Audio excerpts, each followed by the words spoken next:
Hello, I hope you have a great day.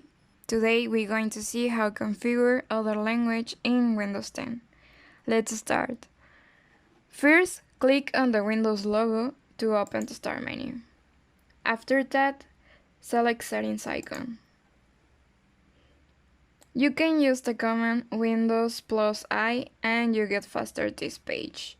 Next, select the time and language option.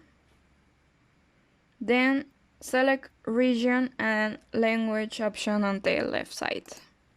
You will see different options on the right side, like country or region, language, and other options. Find language options and click to add a language. You will see the list of language.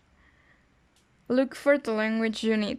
I choose French, but you choose the language you need.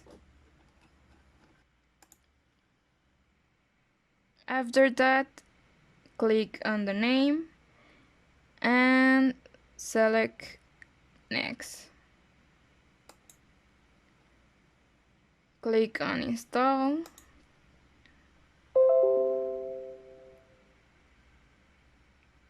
And wait for it to install. When the package has been installed, to finish, restart your computer and we're ready. Thanks for seeing the video. Bye.